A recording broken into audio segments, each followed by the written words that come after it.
My name is Lucy Jellema. I'm the Educational Development Equity, CSEE. I'm wearing a black dress and a Indigenous pattern flowy thing to make me not just be wearing black. And my two co-presenters are sitting over here. If you guys would like to quickly come up and introduce yourselves. Hello, everyone. My name is Melanie White, and I'm an associate professor in the School of Social Sciences. Thank you so much, Melanie. Hi, I'm Michele Madigan, and I'm from the School of Optometry and Treatment Science. We're both wearing blue and white. Yes. We even call each other. I don't have a mobile phone, so anyway, we're all coordinated. So. Help if I turn my clicker on. For my acknowledgement of country today, I'm doing something a little bit different and pointing out a piece of artwork that's on the UNSW campus. If you haven't been there before, I really encourage going roughly that direction, having a look at the stairs. They're really, really beautiful, and really connect with the Bedigal land that we're on today. Okay, our agenda. I'm going to be talking for a bit about inclusion and the different background bits and pieces and benefits. And then Melanie and Michele are going to give you that really hands-on stuff you can just take and run with through their experiences teaching here. Okay, so first up, we are going to do a bit of a warm-up where you will need to stand up. For our online participants, I am about to paste something into the chat. Yes, it's worked. Okay, so what I've put in the chat for our online participants, the first link is for profiles. You'll notice that each profile in the folder is numbered. So what you need to do is open the dice roller, which is the third link, and if you roll a 6, you open profile 6, for example, and then go through the privilege walk link. If there is anything you're not sure about, because the profiles aren't extensive, they are just an overview, feel free to either guess or to use your own experiences. Or if you want, you can do the privilege walk with your own experiences either way. For everyone here, you have some little profiles on your tables in the middle there. There's enough for everyone. So feel free to take one. So these are all profiles of people that are either currently studying at UNSW or have successfully completed a degree.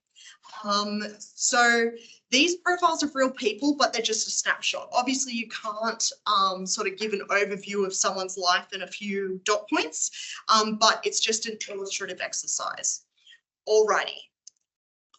What I'm going to need all of you to do is grab your profile and stand up in a line along here for me.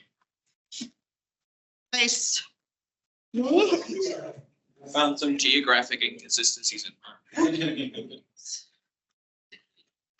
It's like that you live in the inner west, but you also, it only takes you 30 minutes to walk to UNSW. I live in the inner west, and You have to step forward or back. Straight. Okay, got it. Alrighty. So everyone try and line up to about here-ish, because you're going to need to be able to step forward and back. So, ooh, all right. Okay. So what's going to happen is I'm going to read a statement, and if it's true, let's not trip over a table. If it's true, you need to take a step forward or back. I'll tell you which way you're going. Profile, right? Your profile, not of you yourself. I'm not going to expose all of your backgrounds through this activity. So for your profile. All right. Take a step forward if it takes 30 minutes or less to get to UNSW. Take a step back if it takes over an hour. Take a step forward, and sorry if you run into furniture, you just got to work around it. Take a step forward if you entered UNSW without the assistance of a pathway. So if it doesn't mention a pathway, it means you came in without one. Take a step back if you had tutors in high school. Take a step back if you had to move away from family to attend UNSW. Back. Take a step forward if you're involved in the UNSW community beyond just attending classes. Take a step back if you have additional responsibilities, such as being a carer, working part or full-time. Step back for that one. Take a step forward if you're from a mid to high SES neighbourhood. If you're not sure, take a guess. Sneak around here. Hey, take a step back if you have a disability. And take a step forward if you have someone at home to support you. So while we all started in the same place, we can see we are very much spread out and a little bit squished over there. In terms of us accessing university. So all of these things that we went through are things that can impact a student's ability to participate, to access. So for example, the fatigue, students that have to travel over an hour, they're going to be a lot more tired than the students that live on campus and can just walk to class. Or if you have tutors sometimes, not all the time, but some students that come from those high-end Sydney schools where they have 50,000 tutors, they don't develop those independent study habits. So depending, it's not always that, you know, you have a disability or from your low SES background that gives you benefits or difficulties, but all of those things impact the way that our students interact with university. All right, you can sit down. I won't make you stand up again. Don't worry. Is anyone else feeling weirdly competitive? Like they.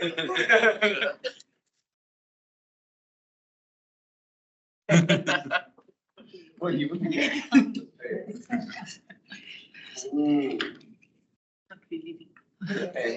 Hopefully, online participants, you've been able to have a bit of fun with the online privilege walk. For everyone, you'll get that link as well. So if you're interested in that activity, you can do it for yourself. That one's a lot more specific. It's like, are you left or right-handed is one of them. But it's actually quite interesting clicking through it. Okay. So where are our students coming from? The disability standards for education were started in 2005. Now, so that means technically the last couple of years of students that we've had have benefited from this. Realistically, it's more likely that our current students are the ones that have benefited the most from this, partly because schools took a while to enact it and to understand it. Frankly, coming from a school background, it really depends on the school and how well they're doing it. But because of these standards, there are students that will come to university that have gone through their entire school life from kindergarten to year 12 with adjustments that have supported them to succeed. So they've achieved their HSC with these adjustments and also achieve their ATAR with these adjustments. And so when they come to us, if they then step into our classrooms and we have no inclusive teaching, we don't have any adjustments, those students are not going to perform at the level that they're actually capable of, because of these standards for education, they've had that support all the way through. And that's a really great thing, because something to remember about supporting our students is that when they have these accommodations, it's not making things easier for them. It's about making learning accessible. It's about removing barriers of things that don't actually impact their IQ. The Gateway Equity Target is our big initiative that's going on that hopefully everyone's learned about. So it's that we want a quarter of our commencing domestic graduate students to be from a low SES background. So that's students that have attended Gateway programs in high school, which you may have heard of before because they've been around for quite some time, or they've come into UNSW through the Gateway admission pathway, which is where they have adjusted ATARs.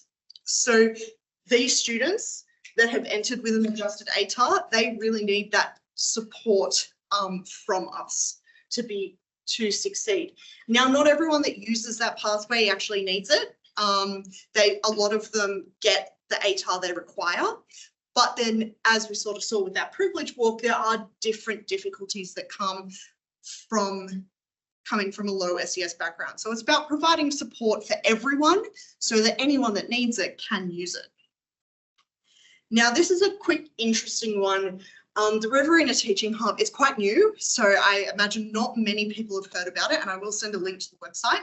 But basically, this allows students from the Riverina area to get their teaching degree at UNSW while staying in the community. So they get to stay in the Riverina, get a teaching degree, and then they get a permanent job in their community. So it's really great because rural and regional schools have a lot of difficulty getting teachers out into those areas. And something that we see with our rural and regional students is that they can find it quite hard moving to Sydney. If you've come from a rural area, coming to Sydney, your community's left behind, it's a whole new world. I worked with a high school that was just for rural and remote students. It was all online. And it was amazing to see some of those students, the things you wouldn't expect to surprise them when they came to Sydney. We had a camp. So one of them was the student asked us, oh, how long can I have a shower for? What time do I need to get out of the shower? So like, you know, shower for 10 minutes, all we want, as long as you're available for the next activity. And their eyes popped out of their heads like, oh my God, I've never had a long hot shower. There were others that when you went to the city, they you could see them step back because of how massive the buildings are. And I'm not just talking about year 7 students, some students join from year 10. So you've got these students that have come from almost a completely different world. So the Riverina Teaching Hub is really excellent. And I've talked about it for a bit too long because I'm quite passionate about it. But I highly recommend checking it out. But it means that those students that are a part of that are doing their course completely remotely. So we need to be able to think about the implications of that in terms of teaching inclusively and allowing students to connect remotely. Now, at the moment, it's in its pilot stage. It's quite small, but hopefully it gets picked up and will grow in size. Okay. So the comic on the left says, for a fair selection, everybody has to take the same exam. Please climb that tree. And we've got a monkey, a penguin, an elephant, a fish, a seal, and a donkey dog looking thing. On the other one, it says, cool, I want a balloon hat too, which is a little porcupine, and the panda and the Anteater. Anteater, thank you. Look a bit awkward until they work out a way around it for the cute little porcupine. Now, obviously these are really cute and the differences are very clear, what the barrier is to the situation. So when we think about inclusive teaching, it's a lot easier to work around situations like this, where we can see the obvious difficulty. If someone has a broken arm, you're not going to make them do a written exam because that's unfair. Just like that, they're not going to put a balloon on the porcupine that's immediately going to pop. But when we have barriers that are not as easy to see, when we think about invisible disabilities, when we think about caring responsibilities, when we think about other things that come into the context of considering our students and their backgrounds, that is a lot harder for us to be able to cater for because we can't see it. Or it might be that you can't relate to it. If you're neurodivergent, you probably do some things that support neurodivergent learners because you know it from your experience. But if you're not, if you're neurotypical, it's harder to think what those students might need without that extra training. So you can see here that there are strategies that support lots of different groups all at the one time. When we first think of subtitles, generally people think, oh, people with hearing difficulties, they need subtitles. But there's actually a big group and lots of people that benefit from subtitles. And these aren't even all the examples. And some people just prefer to read rather than hear. And that's just a preference. That's not even anything to do with a disability or anything like that. So, but something to remember with all of these, when we think about, oh, but then there's so much stuff to cater for and there's so many things we need to do for these people. You need to remember that inclusive teaching is something that we always work towards. It's an ever-evolving discipline. You're never going to be able to say, yes, I'm perfect in inclusive teaching. At the same time, you shouldn't beat yourself up if you're not doing everything all at once. You're human. And so as long as that you care about your students and you want to learn more, then that's what's important. So then try a new strategy once a term, once every couple of weeks, whatever works for you and what your current mental load is. Okay? Because I know it's so common for us to get burnt out and to get focused on, oh, we've got this exam, or I've got to do this marking, or I've got to do that. Like if you don't have the mental capacity to try something new, then just give yourself a bit of time and then come and try again. Or do one thing and try it for a month and then reflect and go, how has that actually supported my students? Has that worked well? Having that reflection and being able to adjust is really important. So one concern that some people sometimes have with inclusive teaching is that it's spoon feeding, and they confuse it with spoon feeding. So it's not about making things easier. It's about making them accessible. So all students still need to know the content of your class. They still need to be able to apply it in their career and future, in their degree and their future careers. But what inclusive teaching does is it removes barriers to that student's learning.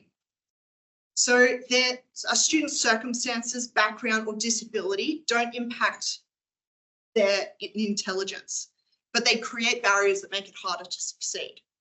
So they might still pass their classes, but they may be getting a lower grade than what they're actually capable of.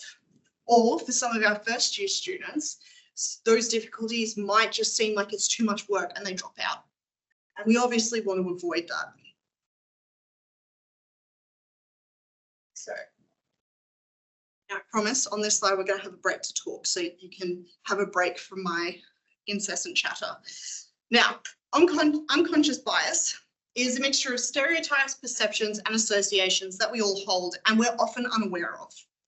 So when working with a range of different students, developing our inclusive teaching pedagogy, it's something we need to keep in mind.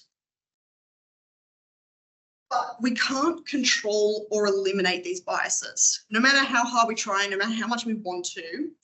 But we can identify which parts of our decision-making are likely to be impacted by negative biases and put measures in place to interrupt or to block them. Because I know sometimes we'll say to ourselves, no, I know that I don't have these negative biases. I know that I am a good person. It's human nature. It's not about being a good or a bad person. It's the way that our brain is, it's the way our brain works, is that we have these unconscious biases. So something that's happened a lot in businesses across the past couple of years is that they have unconscious bias training, and it's aimed to eliminate their unconscious bias. So it doesn't work. All the research that goes into it is that these businesses have spent, you know, this ridiculous amount of money on this bias training that doesn't actually work. The thing that works is looking at our systems and processes and go, okay, where is my unconscious bias going to become a problem, and how can I change the way I'm doing things so that it doesn't actually impact the students? So that's what we're going to have a little chat about. It's going to give you five minutes. Yeah, 5 minutes about how you can address your unconscious bias in your role. So if it's a lecture, a tutorial, a workshop, if you're divisional staff, what are some ways, if you're creating resources for students, or whatever your role is, consider what can you do to try and minimize the impact of your unconscious bias. Online participants, I'm going to chuck you into breakout rooms so you can discuss without hearing us. Everyone else, off you go. Have a nice chat. So hopefully you all shared some interesting ideas, ways that you're currently doing it or ways that you're thinking in the future. Something that is very common that a lot of you are familiar with and might have brought up is marking assignments anonymously. So where we don't have the student's name, which I think is pretty general practice, but that's a great example of removing that unconscious bias. And it works both ways. It's not always negative. Like if you like a student, you're going to be a lot nicer about the marking and you're going to be a bit more generous. And it might be that generally you like them, but last week they're a bit of a jerk. And so then this assignment, they're, you know, so having that anonymity is a really great way to address that. So I just want to see, feel free to put it in the chat for our online participants, because I am monitoring that on my phone. But for anyone, online or physical, what was a strategy that someone shared that you thought was a good idea, or something that you also do, just to share a few ideas of how we address our systems and processes? Didn't have anything? We were talking about retaking a lot of the stuff from the online era that kind of allowed for participation without the kind of, I guess, the stereotype of being there live doing it, like people who are perhaps more anxious or choose to engage in a different way that's not just raise hand, say stuff. Beautiful. So like the use of polls and things in, yeah, excellent. Yeah. Does anyone have any others? Scary. I'm not going to get you in trouble. That's okay. I won't force you. Look at me being inclusive, not forcing anyone to do anything. Oh, great. We got one in the chat.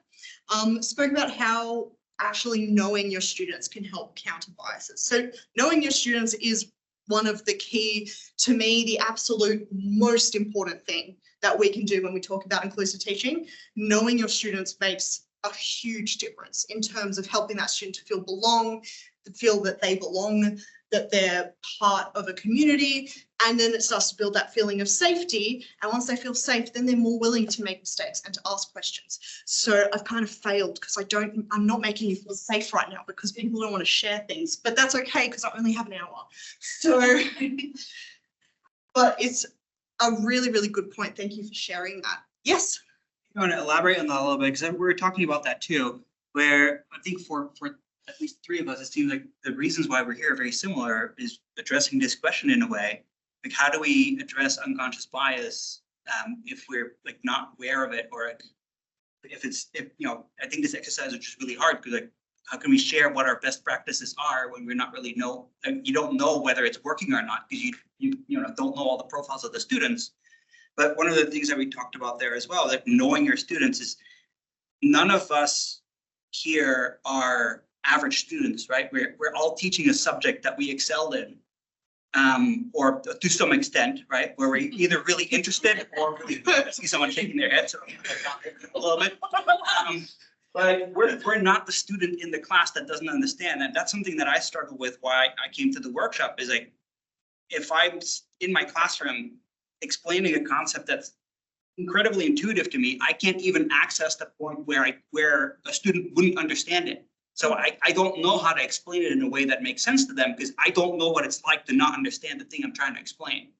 That's something that I was looking for strategies. So I don't really know how we can share best practices on that because I don't know if you can experience that again where you don't understand how it works. That's an amazing point. So one of the things with unconscious biases is you can learn to acknowledge them. So and over time, and it's a long process, trying to work out what your unconscious biases are. Like, for example, my mum is, she's almost 70. And she grew up on the Northern Beaches and has always had a very, so same with my uncle. And so my partner's Samoan. And when my uncle met him for the first time, he was like, oh, there's some really friendly Samoans that I work with. And it was like, what? Why do you don't even need to talk about his background. Just talk to him like a regular person. But that background is that he's like the head of a company. And so the Samoan people he knows are his factory workers. So he's sort of seen this divide, and that's an unconscious bias because he thinks, oh, it's great. I'm telling him that they're nice people. But really, like I can see from everyone shaking their heads, it's not a great way to interact with someone. So, or like my mum, she is not great with like Western Sydney and anyone from a Muslim background. I worked next door to, when I was teaching, my next door teacher was, is Muslim and so beautiful, so lovely. I would get home all the time, that's why I still lived at home, so a while ago, say, oh, like telling stories about her. And then when Mum met her, the first thing she said to me was, I didn't realize she was Muslim. It's like, oh, because it doesn't come into it, does it? I just talked about what a great person she is. So those are really obvious ones. And hopefully none of us have those big glaring, like, whoa, old white person that grew up in a very sheltered environment sort of things. But hopefully over time you can start to learn some of your own, and you can see the way that you interact with certain situations and have that reflection. It's the same. So if we get time at the end, I'll try to address the other part of what you were saying in terms of strategies, because I don't want to miss out on Melanie and Michelle's part where they have some really great strategies as well. Okay, so benefits to inclusive teaching. Oh, sorry, I just missed. Tara added a great point. So the use of anonymous digital documents in tutorials. So learners that aren't comfortable speaking can contribute to the group discussion. So that's another great one. Thank you, Tara. Okay, so teaching inclusively has a lot of benefits. Some of these, student retention, engagement, and sense of belonging, are the biggest ones that we see through research. But I'm going to get, maybe we'll get Melanie first and then Michele to chat about the benefits that they've seen through their years of inclusive teaching. Hello. Definitely these, but to these, I would say I would add maybe a couple of things. First of all, greater student investment in the content and greater student interest. But significantly, I think it's also the pleasure of success and seeing students actually move through a particular program of study and realize something of their accomplishments that they wouldn't have otherwise. Thank you. Sorry, I mean, these are certainly top of the list. Other things that do relate to this are also that students feel safe and comfortable in your class settings, wherever they are, whatever they are. So it means that they're happy to ask questions. So I've had students say, you know, I feel safe in this class. I'm happy to ask questions. It also means that often students grow in interest for the topic. And so, you know, slices of tissue and cells are not always everybody's favourite thing, but sometimes students grow in their appreciation of the topic if they feel engaged and they feel part of the learning. So I think that's also really important. And I echo Melanie's comments on the joy of seeing students progress through the program. And sometimes they find that they go in different ways because they realise the program isn't for them. That's also actually a really good thing, because it means that they're finding their way. Well, very big in the learning world is a huge. So for them to changing direction is actually also something I think is very good about inclusive teaching. So a bit rambly, sorry. No, perfect. All right. So now we're going to switch. So Melanie is going to talk about her context and give you some really great strategies to take away. So I'll pass over to her. Clicky. Great. Thank you very much. I think my contributions here today are really in part need to be situated in terms of my specific context. I teach in the School of Social Sciences. I teach, although I teach into the sociology program, there is quite a wide diversity of students from a range of disciplines, social work predominantly, criminology, etc. And if we were to ask, I always get a question, what is sociology? I would give this back of envelope, really hasty description, which is the study of socially structured ways of thinking, acting, and feeling. Now, in my particular context, I tend to teach large classes. I have a large lecture of about anywhere, depending on the year, between 350 and 500 students, and smaller classes at level 2 of about 100 students. And the diversity of this context is really important. There are very often first-year students who have never been to university. Some of them are first in family. Some are students who have returned from very successful careers to study. Others are returning after looking after their kids and wanting to do something for themselves. Some of them are international students. Some speak English very well. Others may not so well. And I think it's important to always be attentive to the fact that there is diversity, visible or not. When I was thinking about how to teach or how to make a presentation about teaching for inclusion, it became really important for me to articulate what principles you are teaching for. And for me, the number one principle is that every student matters. Rather than teach to an aggregate or to teach to a homogeneous group, I always like to think that I am teaching to individual students with their own diversity, with their own background, their heritage, their language, their preferences, etc. And that gets me into a bit of a mindset about how to be open and accommodating to difference when it presents itself and when I haven't been prepared for it, because there is a degree of individuality. And I think I'm responding to the question that was really good question posed earlier. Is preparing yourself for diversity. The other thing is that depending on the context, there are many factors that influence a student's sense of whether or not they are included.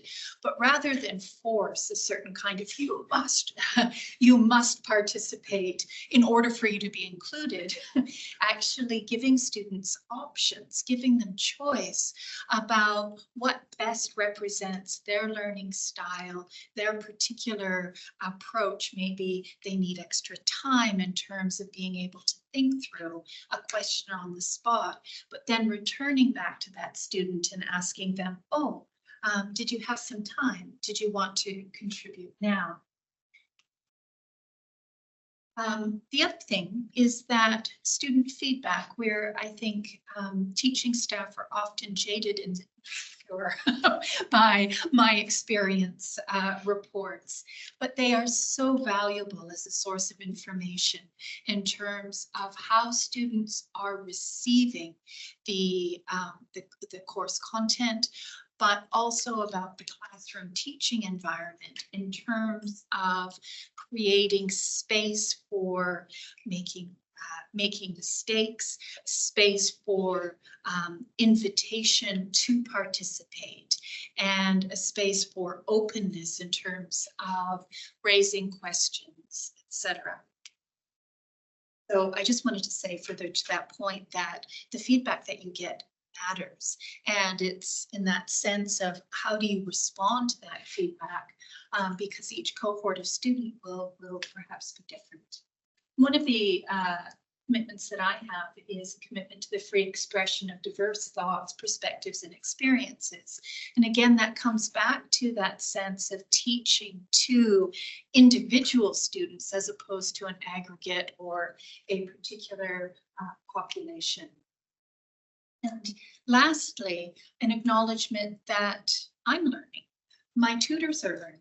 Everybody is learning about how to engage with one another in fruitful, productive, thoughtful, and inclusive ways. And sometimes it's about encouraging students to, or inviting them to give you feedback that may be uncomfortable, it may be challenging, but to create space for students to come forward and say, oh, I didn't understand that concept. Can you repeat it? Can you repeat it again? Can you repeat it again? Maybe you'd like to come to my office hour after lecture, etc. Concrete techniques. One is to model respectful engagement and dialogue in oral and written communication. That's really, I think, important in terms of maintaining a vibe, in terms of how students engage with one another and with members of the teaching staff. And it's also in terms of valuing student contributions in classroom. And here it's rather than saying, oh yes, oh good, good, good, even if a student has said something quite either incorrect, it's that gentle sort of correction and refocusing and reshaping that actually creates the conditions for inclusion. I create communities of engagement and interest through Moodle forums. Here's course content. What, do you have anything that you found in the week that might relate to or be similar to or might spark interest in? Most recently, I've had a couple of students ask some really curly questions in my lecture, and I almost fell prey to, oh, that's so interesting, let's discuss it. But then realizing that in this particular context, it was becoming an individual discussion as opposed to a broad group discussion. So I invited both students to actually post their question to the course forum. They did, and we were able to pull in, I was able to respond and pull in other students' remarks as a consequence of this exchange. I think it's important to acknowledge the impact of local impediments, train delays, floods. I recall last year and the year before, there were the floods. Last year, there were the train delays, and students would be arriving a hot mess in lecture, or I would get hot mess emails. And I think that there is something so important about saying, I know this is so distressing. This is so difficult. I get it. Don't worry about it. And that eases the sense of expectation of the student and facilitates their engagement with the classroom.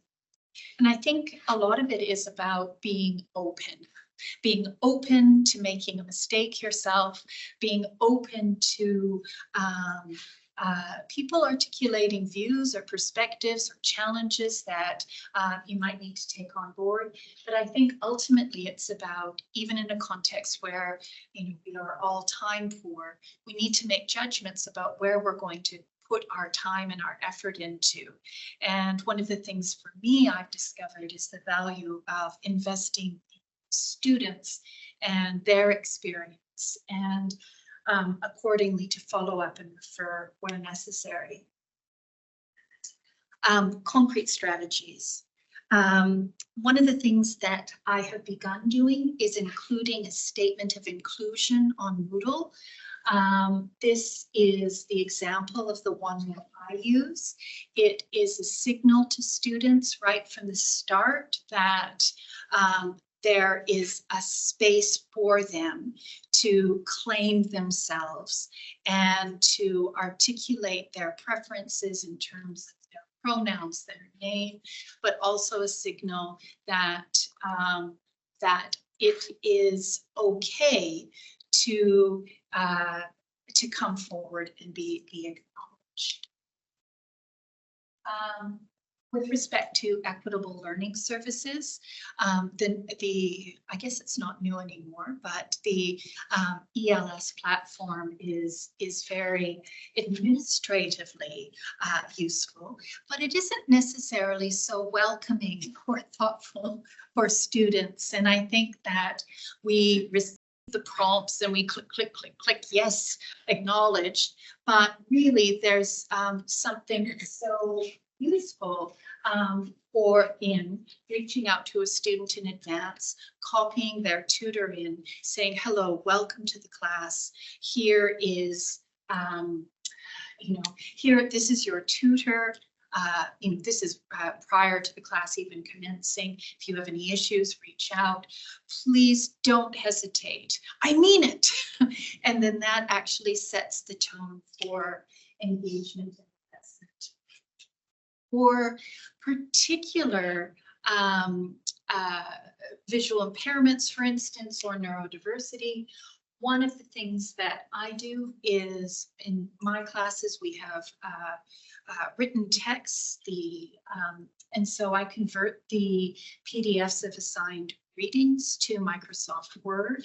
So what that does is that facilitates the modification of text. So if a student is visually impaired, and I don't like that word, in any event, they can increase the font so that they can actually see it. They can space it accordingly. And this also facilitates text-to-speech voice generation. Time? No, you just have a question from the chat. So Diana asks, are you using PLD, Personalized Learning Designer, in supporting you with the email you're sending out? The answer is no, but I'd love to find out more about PLD. I have no idea what that is. Please send me an email. I would love to know more. It may help. Thank you. I also make little videos, and these are just videos on the fly of, and they're video podcasts with really low production values. Even me walking home from school, from the bus stop, etc., of the assignment. So what is it that I'm looking for? What are some pitfalls that students run into? What am I expecting? What are the marking criteria? This I don't do when I'm walking from the bus, but I tend to, and it's about a 15-minute video, and I upload it, and students can then view, slow down, increase the speed of my voice, and it allows them to pause, digest, replay to enhance their confidence in approaching the assessment task. And it gives them a bit of a personal relationship with me, even though I'm just on the screen. They will get a sense of what I'm.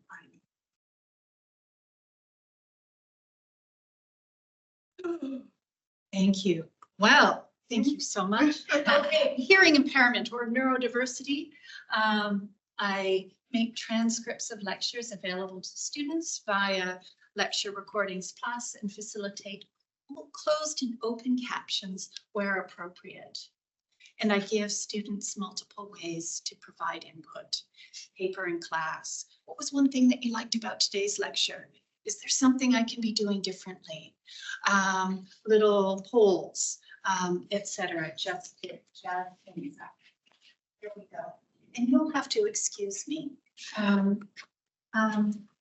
Life in the fast lane. We'll have to put it out. But thank you very much. And if there are any questions, please don't hesitate to reach out. Thank you so much, Melanie. She has to run to another lecture. So now Michele is going to share some more strategies with us. Thank you so much, Melanie. You don't have to. Thanks, everyone. So I'm from optometry and vision science, and I teach students in stage 2 and 3, so they're a little bit more through the program. I teach fairly fact-driven things, so anatomy, diseases, aging, development, things like that. So my classes, though, are usually for lectures about 110, and I like to do small group tutorials. In fact, I love small group tutorials most of all. And I try to do them all in person, and I usually try to do all my own teaching, which is also an interesting thing to do.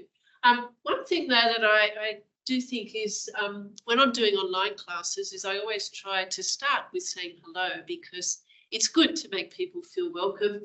And I'll tell you a little bit about the whiteboard, but after a little time, you can see that the students like to interact just before we start. And I get some lovely things with drawings and so on. So Techniques, and these can be big picture sort of techniques. These apply to me in my office, finding first year students out in the corridor.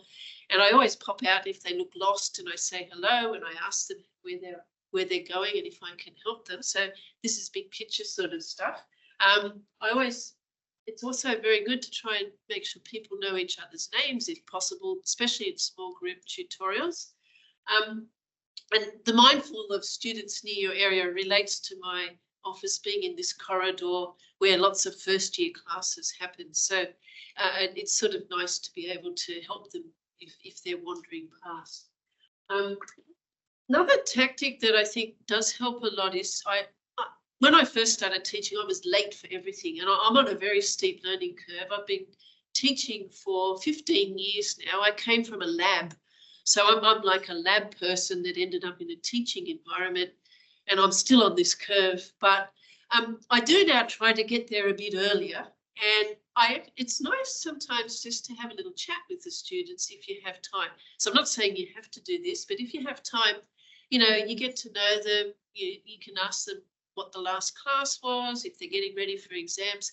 It just makes the mood a little bit more comfortable. So another thing too with the equitable learning students, and I echo Melanie's comments, once we work out who the students are, we usually in the classes we contact the students individually, and then let them know that we've got their plans. And then before each assessment, we also make sure that we contact them and say, look, we've included your adjustments, just be, you know, assured that everything is okay for your assessment that's coming up. So it's just to make people feel that everything is okay. They don't have to get stressed about at least that part.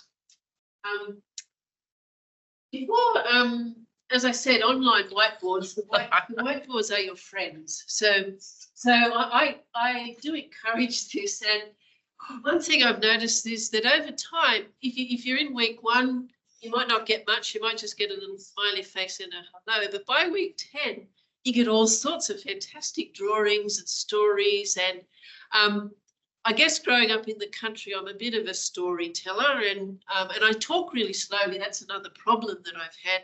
Students sometimes say I talk too slowly, but that's how it is. But the whiteboard is really your friend. And I also good to do a little sound check.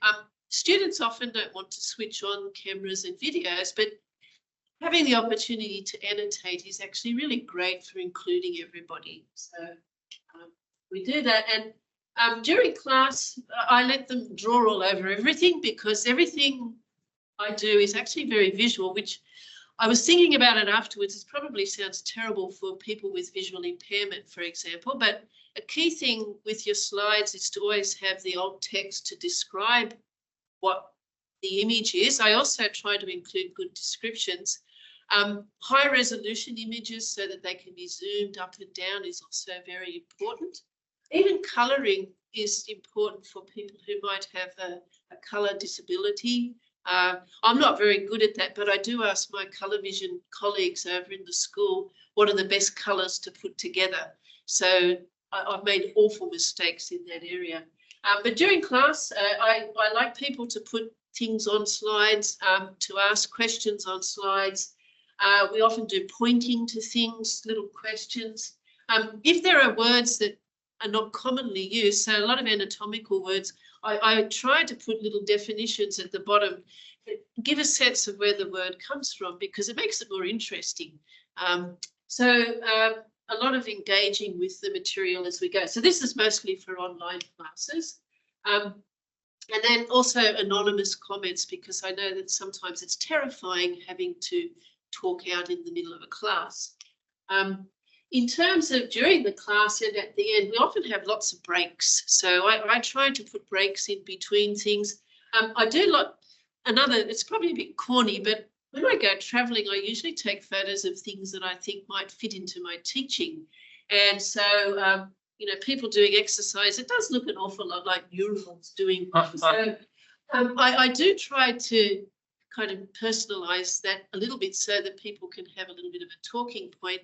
And we do rests, we have regular breaks. During breaks, if we're in class, sometimes I'll just go around and have a little chat to people. You know, it's to try and make everyone feel comfortable and welcome, because sometimes it's terrifying when students come to class. I think they feel very anxious. And at the end, I always say thank you for the joining of the class, and also ask them if they'd like to add any comments or include things in Moodle. So on Moodle, we have Q&A forums, we have anonymous places where they can ask questions. Often they just email. I gather the emails and pop them into the Q&A so that we can all discuss. So our students are not so good at Q&A forums, but if you gather the material, you can pop it in all together on the Moodle and then go from there. In person, a lot of talking, a lot of hellos and chats and stories. And I do find sometimes the students don't know each other. So even as the first thing is just to make sure everyone knows who's in their class. Questions also very important. Drawing, I like drawing. I'm not a good drawer. It's not art, it's just communicating. Sometimes we have snacks as well. So at the end, often if I have 2 tutorials with a space, I will usually stay in the room, and I've found that students sometimes come and talk to me about all sorts of things. Career pathways is a favourite for vision science students. So it's one of the things that I think makes them feel welcome and included. We also have very good updates on our classes. So, you know, I give a weekly update online. I also make sure that what the outcomes and expectations are. We do have very good assessment calendars in optometry and vision science. So you can plan your assessments so they're not all on the one day, for example. So if the students let me know ahead of time that something's clashing, I will happily move things around. It doesn't kill me to do that. And so we do have updates very regularly throughout the course. The other great thing that we have in our school is we have year reps. And so the year rep can be your great friend as a teacher, and to help things be inclusive, you can ask them regularly, how's the school, you know, how's the student cohort going? Are there any complaints? How can we help everybody?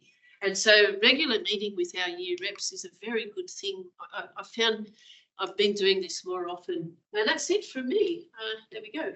Lovely, thank you. Now I'm going to speed through this last bit because we have 1 minute left.